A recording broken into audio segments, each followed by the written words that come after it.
اور درجنوں یہ کوشش کرنے کے الزام میں گرفتار کر لیے گئے تھے۔ ریاست کے عوام کام کاج بھول کر خوف و دہشت کا شکار ہو چکے تھے۔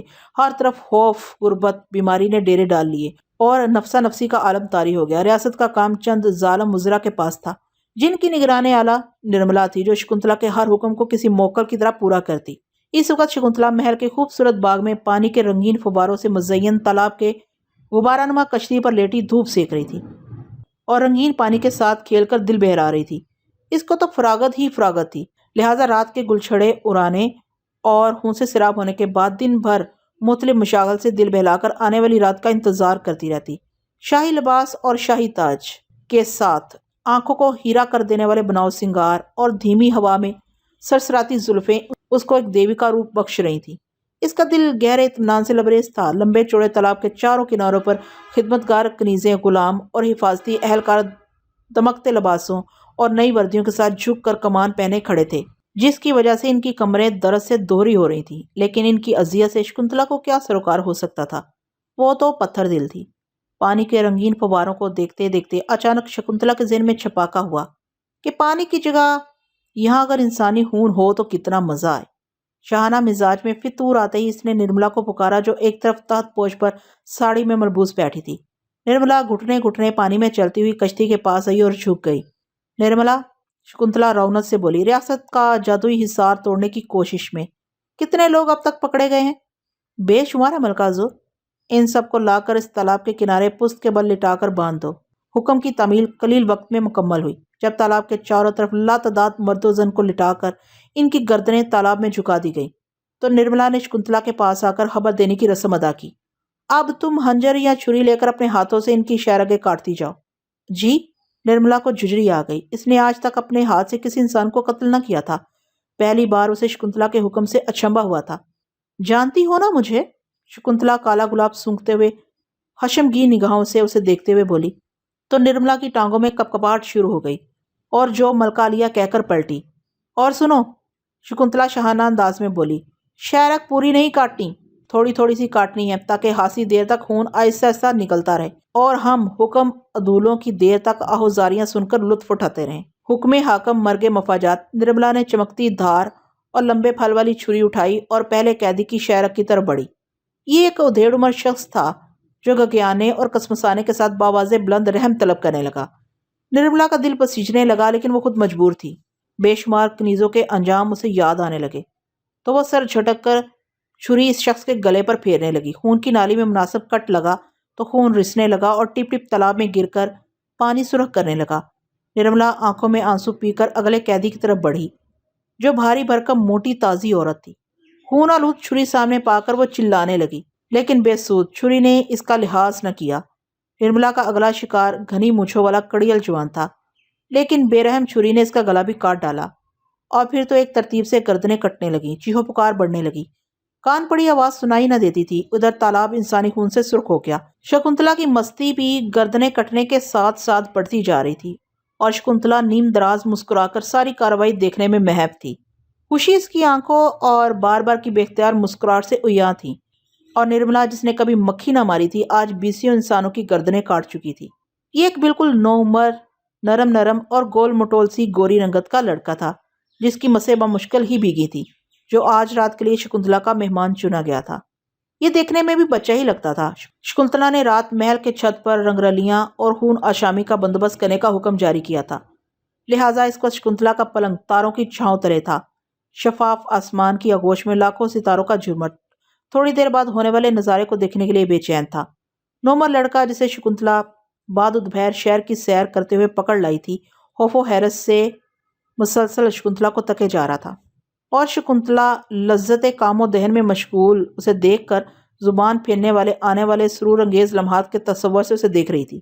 پھر نرملا کو ہدایت دینے لگی، جسے سن کر نرملا کی آنکھوں میں ہلکی سی حیرت ابھری، لیکن حکم پر عمل درآمد کرنے لگی اور تمام کنیزوں اور غلاموں کو شکنتلا کی مسیری سے تھوڑا فاصلے پر چاروں طرف کھڑا کرنے لگی۔ اب اس نے لڑکے کو شکنتلا کی مسیری پر جانے کا حکم دیا۔